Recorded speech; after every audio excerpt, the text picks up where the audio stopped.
Well, I'm very excited to be talking to Laura Delano. I've been a huge appreciator of Laura's work for a good while now. I've had the pleasure of meeting her a couple of years ago when she spoke at one of our London events. And it's really, really good to be welcoming her back to another AD4E event. So Laura, thank you so much for being part of this online festival. We're really, really pleased that you've been able to join us today.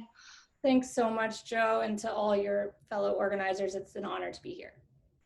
Um, at the event that I've just mentioned in London a couple of years ago, you spoke so openly about and powerfully about your story with psychiatry that brought you to the work that you do now. And I wonder if you could share just a little bit about that with us today, because obviously it's so central and so connected to the work you're doing and the reasons why you're doing it.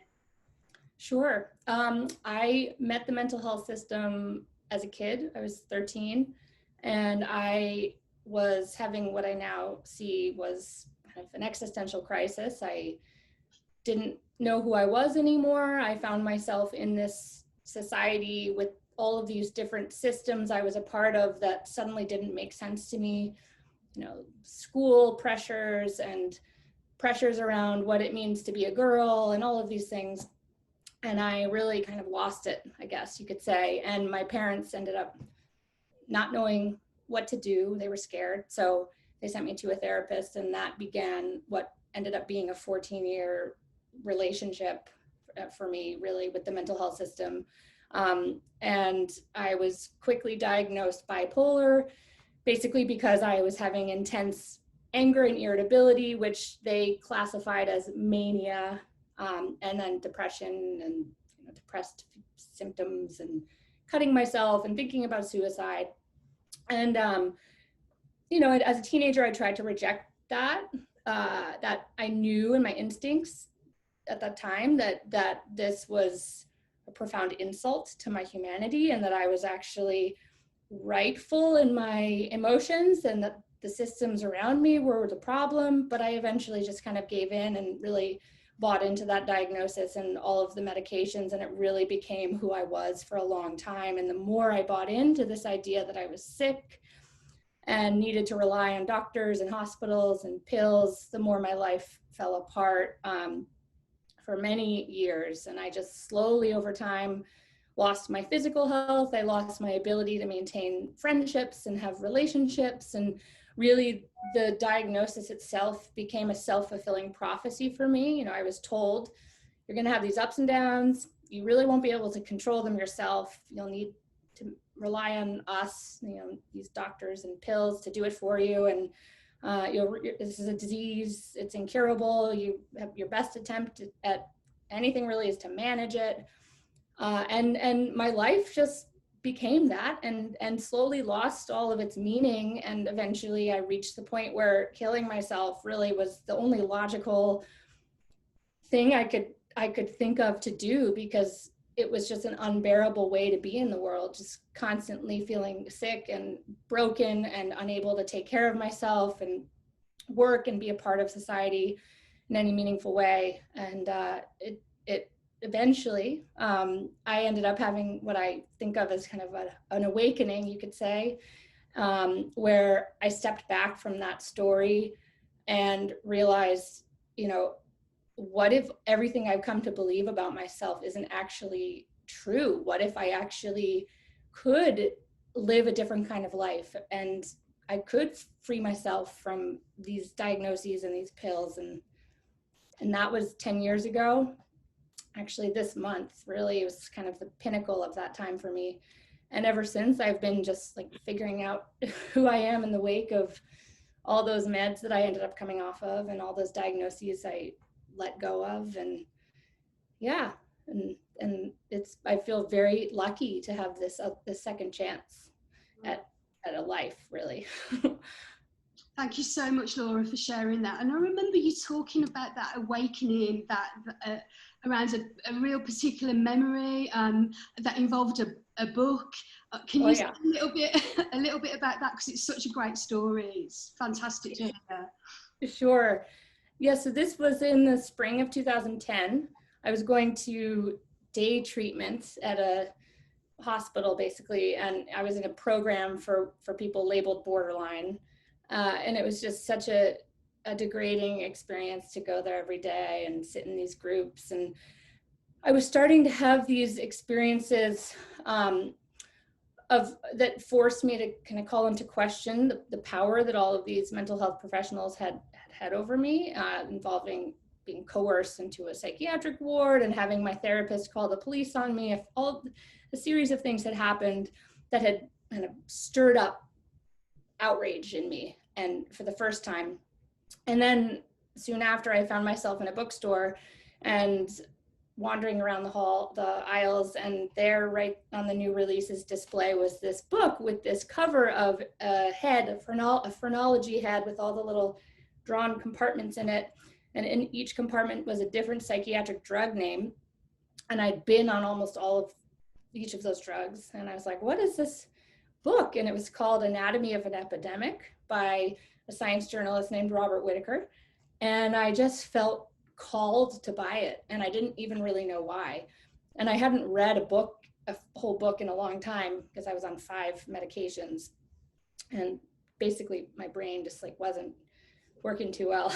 But I was just called to read this book, and I sat down and read it, and basically my whole world blew apart, because the thesis of this book, as I'm sure many people listening to this already know, is that if you really look at what the data is showing us about long-term use of psychiatric drugs, what we see is quite a different story than what we've been led to believe by the pharmaceutical industry and mainstream psychiatry. And these drugs actually, when taken over the long term, can lead to progressive dysfunction and disability. And there I was reading this book on all these drugs, having been on them for over a decade at that point, my life having fallen more and more apart along the way, and suddenly it just clicked.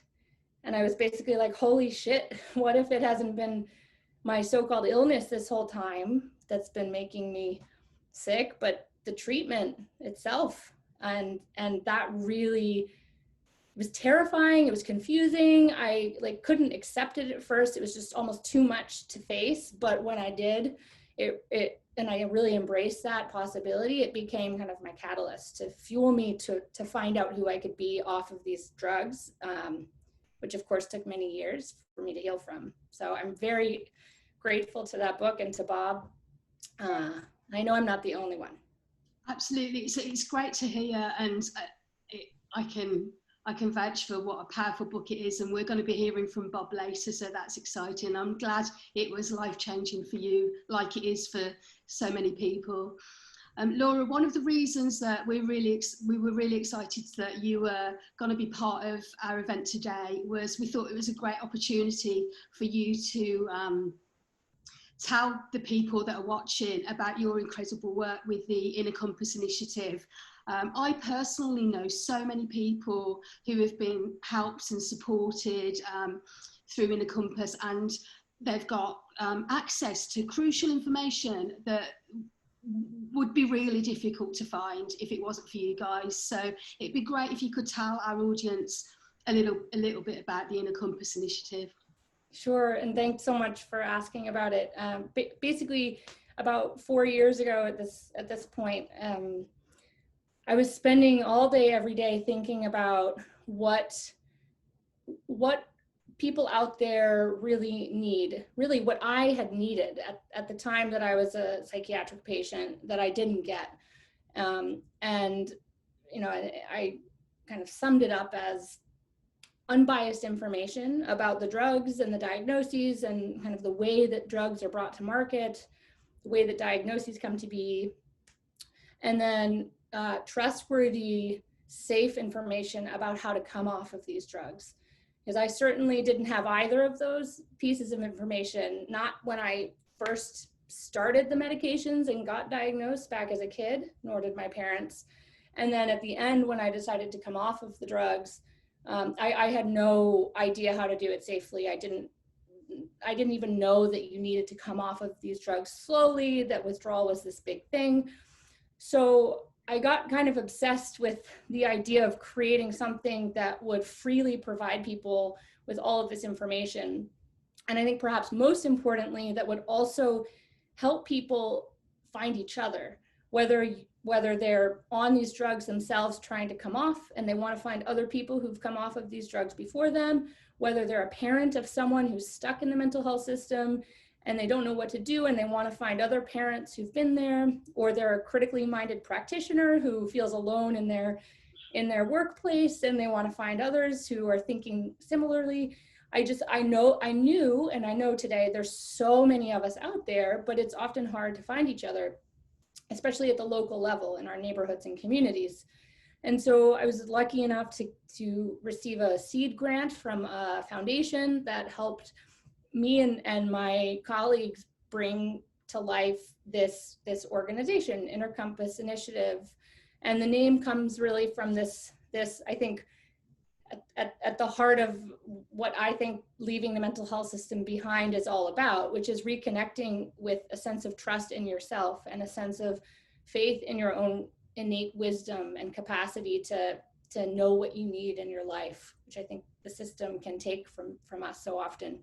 And so we spent quite a long time creating 2 websites, the Intercompass Initiative website, which basically has all this information on diagnoses and drugs, and then the Withdrawal Project, which is its own separate website, which is this comprehensive hub for all things psychiatric drug withdrawal. We have a step-by-step free manual that helps people teach themselves about how to prepare for withdrawal and safely taper off. We have resources for people who are going through with terrible withdrawal symptoms and they want to get some, ideas about what might help them. And on both websites, we have what we call our Connect platforms, which are these really cool networks where you can sign up, you create a registration, you can be anonymous if you'd like, you share a little bit of information about yourself, and then you can find other people based on a mile radius from where you live, who are also, who have similar interests or who have similar needs. And that was my attempt really at creating a solution to this problem of, there's so many of us out there, but how do we find each other? The last thing to throw in too is that since COVID swept through our world, and we realized that the isolation was greater than ever for our community, who many of whom are already feeling isolated in the process of trying to come off meds. We've started what we call our Intercompass Conversations, which are almost weekly live streams that we have inside of a Facebook group called Intercompass Conversations. We mostly talk about the process of coming off of drugs, but also about the effects that psychiatric diagnoses have on us. And I will just talk to different guests each week about these topics, and we have a really vibrant, growing community that engages with each other during the live streams. And it's just kind of a real-time way to connect with other people and to feel less alone with all of these experiences that can really be so alienating and scary and confusing for people. So yeah, that's a bit about us. Fantastic. Thank you so much. I know it's going to be really useful, invaluable for a lot of people watching to get a link to Intercompass and to find out about it. And I hope that people check it out and share. And thank you for reminding me. The links are www.theintercompass.org, which is for the Intercompass Initiative website, and then withdrawal.theintercompass.org for the Withdrawal Project.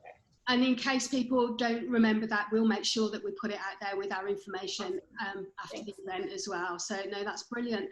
And yeah, to say just a little bit about the Intercompass Conversations, I've watched or been part of a couple of those on Facebook, and they're really powerful. And you can just feel the sense of community that you guys managed to create. It's really, really important work. Thanks, Jo. My last question is kind of cheekily kind of getting 2 in for the price of 1. But I noticed that you describe the Inner Compass Initiative as not a mental health organisation, but as a social change organisation. And I just want to ask you, you know, how important that is, and are you hopeful at all about social change happening? Ooh, good question.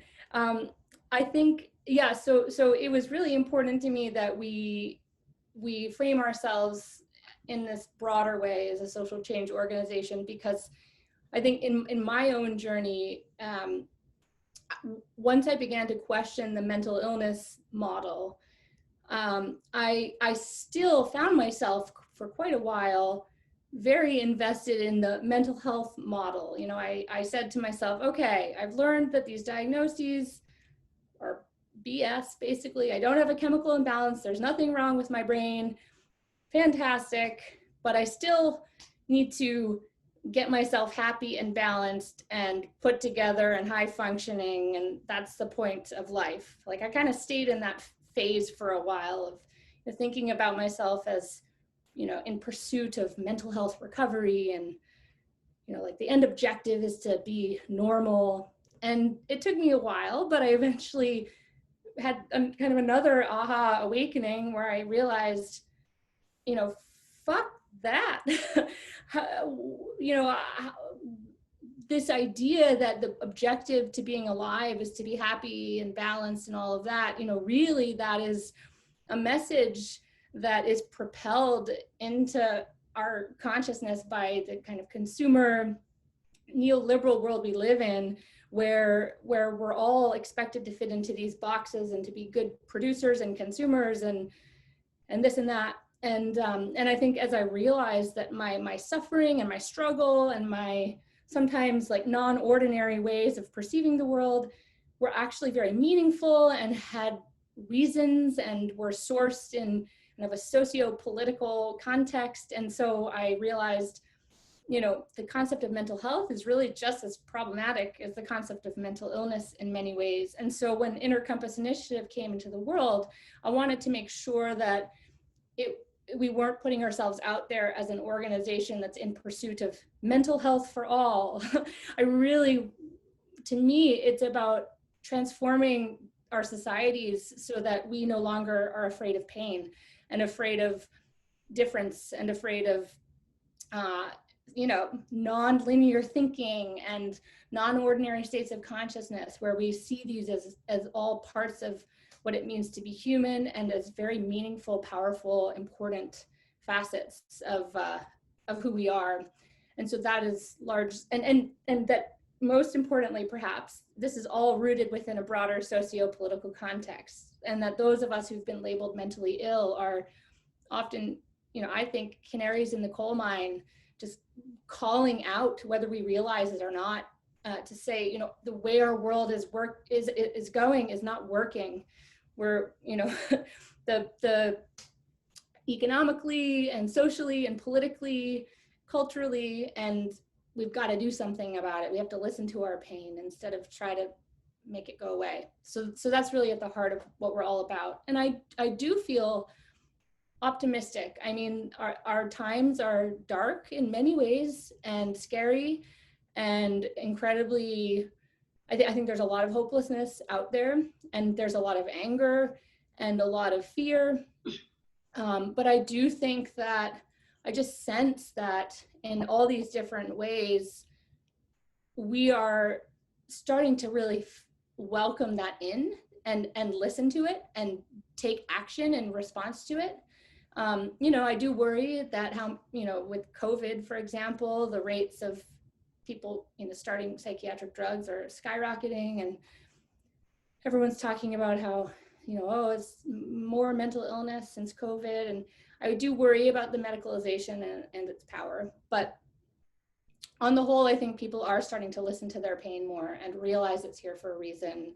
And so I think we all must keep doing this important work, the work you're doing, and all the other Drop the Disorder folks, and all the speakers here, and so many of the attendees, what we're all doing together to just spread this message that we shouldn't fear our pain. We need to listen to it and use it to change the world. So thank you so much, Joe, for that question, because I get all woohoo when I talk about it. thank you very much for the answer. And one of the reasons I feel optimistic is precisely because of the work that you're doing, and just witnessing, bringing that community together and being that massive resource for people. It's just brilliant.